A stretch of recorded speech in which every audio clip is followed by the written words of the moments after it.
Make every night a wonderful journey, no matter where you are. Good night, sweet dreams. The first story, The Moonlight. The boy sat on his bed next to his window in his dark bedroom, lightened by only the slim ray of moonlight that sliced the shadows of the eerie room, a thin river of silver that seemed to flow with the heartbeat of the skinny boy. But he avoided the light completely. Instead, he stayed against the wall of his black room, just watching the shadows of crows flicker in the river, or the light fall of a leaf from an gnarled tree.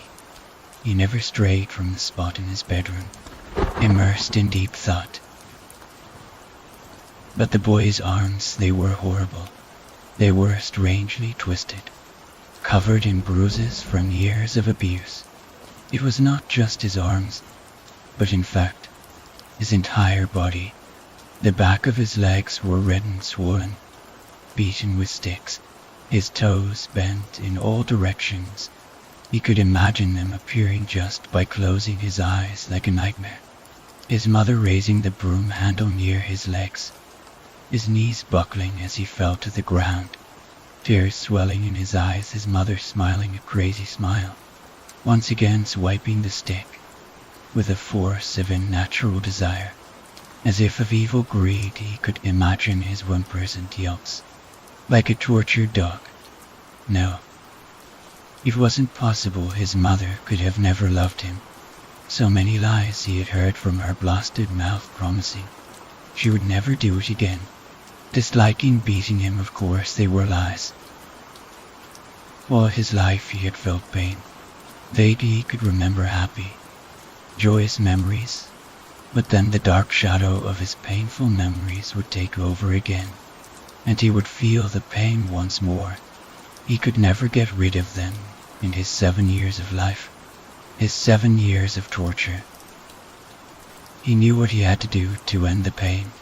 He would show her, rope in hand. He leapt from his bed in a quick, rapid motion, calmly and slowly. He climbed the ladder to the hatch that the roof of their 30-floor condo. A flood of moonlight filled the roof as he climbed on top of the roof. As he walked closer and closer to the edge, the silver of the moonlight seemed to turn a blood red, scarlet and deep. The wind sounded more and more like laughter as he peered down. Cars dashed below him on grey asphalt below dim street lighted. He set the video camera near the edge, toward himself. The moonlight became more taunting every second, growing more scarlet. He pressed the record button and tied the rope around his neck. He stared at the camera for 2 seconds before turning towards the edge. With arms spread wide, the boy jumped. The moonlight grew brighter and stronger. The second story, a story to read alone at night. Sarah makes a cup of chamomile tea and nestles under her down comforter, ensconced by the glow of her reading lamp. She opens her volume of collected ghost stories and settles in for the night. Her parents had taken her younger brother and sister away for a weekend getaway, but she opted to stay behind, preferring some much-needed peace and quiet. She is an unusual 17-year-old, valuing her time alone with a good book over the typical high school party taking place just a few blocks away. She studies the table of contents, trying to remember which stories she had already read before settling in on the empty house, finding the title agreeable. It takes less than a minute for her to tune out her surroundings and focus her attention entirely on the story. Sarah is one of those connoisseurs of fiction who doesn't simply read the words printed on the page. Rather, she crawls into the story, vividly imagining every scene as though each and every detail were projected to her mind's eye. Beep. Sarah looks up from her book with a start and smiles when she realizes it was just her phone. She picks it up from the nightstand and turns it off without even looking to see who texted her. She takes a deep breath and finds her place in her book. It is dark out, and the house is completely quiet save for the sound of an intermittent breeze rustling the leaves of the tree outside her second-story bedroom. She finishes her first story and consults the table of contents for another. This ritual of hers will continue on well into the night. A few minutes later, she is engrossed in the tale of a demon that possesses a young girl. She is 5 pages in one rare ring. Disoriented, she looks to her phone, but Rare Ring realizes that it's coming from the land downstairs. She checks her clock. It's already after 11, fearing an emergency. She races down the dark stairway to the living room, but it's too late. The ringing has stopped. She stops short of the phone and finds herself alone in the large dark entryway. She lingers by the phone for a minute or two before heading back up the stairs. She turns her phone on, scrolls through her texts, but nothing is noteworthy. She slides back under the covers and resumes reading. She hasn't been reading long when thump, something hits the roof directly above her bed. Her eyes dart to the ceiling, but there is nothing to be seen. Seconds later, she hears another thump, only this time it's followed by the sound of something rolling across the synthetic shingles of the roof. She pauses, anticipating the next collision, but there is only silence. She picks up her book, but before she makes it to the 6th word, thump. Pat pat, Sarah darts up from bed and looks out her window, but there is nothing to be seen. Maybe a straggler or two from the party down the street. Meow www, no. It's just the neighbor's cat, Sarah. It takes a deep breath and crawls back into bed. She's on edge, but that is the whole point of the game. Avenging spirits and demonic children are the fuel for the fire. The breeze has escalated to a cool northern wind, causing the fingerlings of the tree branches to occasionally brush against her window. The first tap tests. Her eye causes a moment of alarm and then brings a smile to her face. She's moved on at this point to a yarn about a college girl who comes home to find her roommate's blood on the walls. It's your typical urban legend with obvious moralistic undertones. But just as she's about to reach the end, thump, thump, thump. Sarah pulls her book to her chest as the adrenaline takes over. What was that? Thump. Thump. Someone is knocking on the front door. She starts to get up from her bed, but pauses halfway, holding herself in an awkward pose as he cocks her head, alarmed and unsure of herself. Thump. Thump. Thump. There is an urgency to the knocking, Sarah. His eyes are wide with fear and she's breathing heavily. It's probably just Amy and Jake, she says, trying to imbue herself with confidence. They're just drunk, those idiots. Resolute, she lifts herself from the bed and creeps to the bedroom door.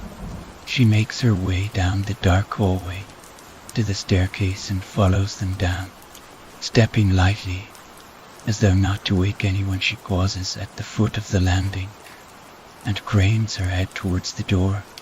The entryway is dark, so she squints and peers towards the front door, but is greeted by silence. Jake, Amy, she whispers. There is no answer as he steps forwards and contemplates the people. Who's there? Hello? She waits for an answer, hoping for a familiar voice, but there is only silence and the sound of her breathing. Everything is dark and the house is growing foreign in the darkness.